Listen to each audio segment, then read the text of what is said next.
ಯಾರೆಲ್ಲ free current use ಮಾಡ್ತಾ ಇದ್ದೀರಾ, ಯಾರೆಲ್ಲ 2,000 ರೂಪಾಯಿ ಫ್ರೀ ಆಗಿ ತಗೋತಾ ಇದ್ದೀರಾ, ಯಾರೆಲ್ಲ ಬಸ್ಸು ಫ್ರೀಯಲ್ಲಿ ಓಡಾಡ್ತಾ ಇದ್ದೀರಾ ಅಂತವ್ರು ದಯವಿಟ್ಟು ಈ ವಿಡಿಯೋ ನೋಡಿ. ಯಾಕೆ ಅಂತಂದ್ರೆ ನಿಮ್ಗೆ ಹೇಳ್ಬೇಕಾಗಿರುವಂತ ವಿಷಯಗಳು ಬೇಜಾನಿದೆ, ಆದ್ರೆ ಈ ವಿಡಿಯೋದಲ್ಲಿ ಎಷ್ಟಾಗುತ್ತೆ ಅಷ್ಟು ಮಾತ್ರ ಹೇಳ್ತೀನಿ ನೋಡಿ.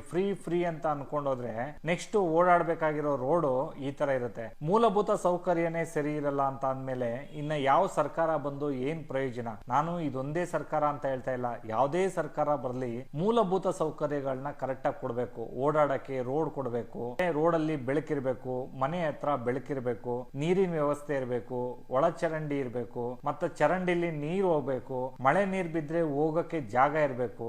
ಈ ತರ ಕೆಲಸ ಮಾಡುವಂತ ಒಂದು ಸರ್ಕಾರ ಬಂದ್ರೆ ನೀವು ಏನ್ ಬೇಕಾದ್ರೂ ಮಾಡಿ ಪರವಾಗಿಲ್ಲ. ಆದ್ರೆ ರಾತ್ರಿ ಹೊತ್ತು ತೋರಿಸಿರೋ ಬಾವಿಗೆ ಹಗಲೊತ್ತು ಬೀಳ್ತಾರೆ ಅಂತ ಹೇಳ್ತಾರಲ್ಲ ನೋಡಿ, ಇದೇನೆ ಇಷ್ಟು ವರ್ಷದಿಂದ ಮಾಡದೇ ಇರುವಂತ ಕೆಲಸ ಇವಾಗ ನಿಮ್ಗೆ ಫ್ರೀ ಕೊಟ್ಬಿಟ್ಟು ಎಲ್ಲಿಂದ ಕೆಲಸ ಮಾಡಕ್ಕಾಗತ್ತೆ? ಅವ್ರು ತಾನೇ ಅವ್ರ ಮನೆಯಿಂದ ಬಜೆಟ್ ತಗೊಂಡ್ಬರ್ತಾರ? ನೀವು ಲೆಕ್ಕ ಹಾಕೊಳ್ಳಿ, ಪ್ರತಿ ವರ್ಷನೂ ಅವರು ಅನೌನ್ಸ್ಮೆಂಟ್ ಮಾಡ್ಬೇಕಾದ್ರೆ ಅವ್ರದ್ದು ಇನ್ಕಮ್ ನ ತೋರಿಸ್ತಾರಲ್ಲ, 5-5 ವರ್ಷಕ್ಕೂ ಇನ್ಕಮ್ ಜಾಸ್ತಿ ಆಗ್ತಾ ಇರತ್ತೆ ಹೊರತು ಇನ್ಕಮ್ ಕಡಿಮೆ ಆಗುತ್ತಾ? ಅವರು ಇದನ್ನೆಲ್ಲ ಹೇಳಿ ದುಡ್ಡು ಮಾಡ್ಕೊಳಕ್ಕೆ ಒಂದು ರೂಟ್ ಮಾಡ್ಕೊಂಡು ನಿಮ್ಗೆ ಫ್ರೀ ಅನ್ಕೊಂಡು ನಿಮ್ನ ಬಕ್ರಾ ಮಾಡ್ಕೊಂಡು ಓಟ್ ನ ಗೀಟಿಸ್ಕೊಂಡು ಆಡಳಿತದಲ್ಲಿ ಕೂತ್ಕೊಂಡ್ರು. ನಾವೆಲ್ಲ ಈ ರೋಡ್ಗಳಲ್ಲಿ ಓಡಾಡ್ಕೊಂಡು ಒಂದ್ ತಿಂಗಳು ಈ ರೋಡಲ್ಲಿ ಓಡಾಡಿದ್ರೆ ಸಾಕು, ನೆಕ್ಸ್ಟ್ ತಿಂಗಳು ಗಾಡಿ ಸರ್ವಿಸ್ ಕೊಡ್ಬೇಕು. ಇಲ್ಲಿ ಬರುವಂತ ಖರ್ಚುಗಳನ್ನ ಲೆಕ್ಕ ಹಾಕೊಂಡ್ರೆ ನೀವು ತಗೊಳ್ಳೋಂತ ಫ್ರೀಯಲ್ಲಿ 10% ಜಾಸ್ತಿನೇ ಹೋಗುತ್ತೆ ಹೊರತು ಕಡಿಮೆ ಹೋಗಲ್ಲ. ಅರ್ಥ ಮಾಡ್ಕೊಳ್ಳಿ. ನಿಮ್ಗೂ ಗೊತ್ತಿರೋ ವಿಷಯನೇ, ಆಡಳಿತ ಈಗ ಅರ್ಧ ಭಾಗ ಆಗಿದೆ ಅಷ್ಟೇ, ಇನ್ನು ಅರ್ಧ ಭಾಗ ಆಡಳಿತ ಹಂಗೆ ಇದೆ. ಈ ಅರ್ಧ ಆಡಳಿತ ಭಾಗದಲ್ಲೇನೆ ಈ ಮಟ್ಟಕ್ಕೆ ಬಂದಿದೆ ಅಂತ ಅಂದ್ರೆ ಇನ್ನು ಅರ್ಧ ಆಡಳಿತದಲ್ಲಿ ಇನ್ನ ಯಾವ ಮಟ್ಟಕ್ಕೆ ಹೋಗಿ ಮುಟ್ಟುತ್ತೆ? ಮತ್ತೆ ಇದನ್ನೆಲ್ಲ ಸರಿ ಮಾಡ್ಬೇಕು ಅಂತ ಅಂದ್ರೆ ಇನ್ನು 10 ವರ್ಷಗಳ ಕಾಲ ಬೇಕು. ಹಂಗಂದ್ರೆ 5 ವರ್ಷಕ್ಕೆ ಒಂದು ಎಲೆಕ್ಷನ್ ಆಗಿ ಒಂದು ಸರ್ಕಾರ ಬಂದ್ರೆ ಇವಾಗ ಮಾಡಿರೋ ಅಂತ ಕೆಲ್ಸಕ್ಕೆ, ಹಂಗಂದ್ರೆ ಇವಾಗ ಏನು ಫ್ರೀ ತಗೋತಾ ಇದಾರಲ್ಲ ಇದನ್ನ ಸಾಲ್ವ್ ಮಾಡೋಕ್ಕೋಸ್ಕರ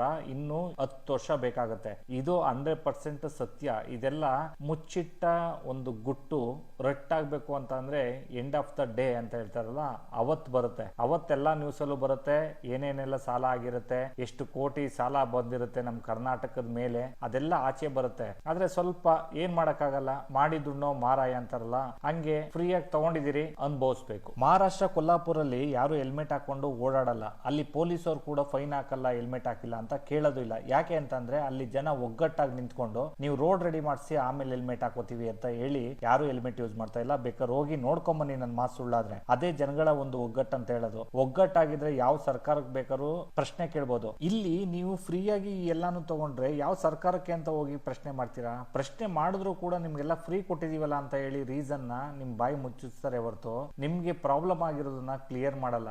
ಅದಕ್ಕೋಸ್ಕರನೇ ಹೇಳೋದು, ಓಟ್ ಟೈಮ್ ಅಲ್ಲಿ ನಿಮ್ಮನ್ನ ಕೊಂಡ್ಕೋತಾರೆ ಅಂತ. ನೀವು ಓಟ್ ಟೈಮ್ ಅಲ್ಲಿ ನಿಮ್ಮನ್ನ ಕೊಂಡ್ಕೊಂಡು 5 ವರ್ಷ ನಿಮ್ಮನ್ನ ಸಫರ್ ಪಡಿಸ್ತಾರೆ, ನಿಮ್ಮನ್ನ ಹಾಳು ಮಾಡ್ತಾರೆ ಅಂತಾನೆ ಹೇಳ್ಬೋದು. ಅದಕ್ಕೋಸ್ಕರ ನೆಕ್ಸ್ಟ್ ಓಟ್ ಹಾಕ್ಬೇಕಾದ್ರೆ ಕರೆಕ್ಟ್ ಆಗಿರೋ ವ್ಯಕ್ತಿಗೆ, ಕರೆಕ್ಟ್ ಆಗಿರೋ ಸರ್ಕಾರಕ್ಕೆ ಹಾಕಿ ಪ್ರಶ್ನೆ ಮಾಡೋ ಅಂತ ಒಂದು ಅಧಿಕಾರ ಇರುತ್ತೆ. ನೀವು ಇಲ್ಲೇ ಹಾಕಿ ಇದಕ್ಕೆ ಹಾಕಿ ಅಂತಲ್ಲ, ನೀವು ಯಾವ್ದಕ್ಕಾದ್ರೂ ಹಾಕಿ, ನಿಮ್ಮ ಜವಾಬ್ದಾರಿಯನ್ನ ನೀವು ತಗೊಂಡು ನಿಂತ್ಕೊಂಡು ಓಟ್ ಹಾಕಿ.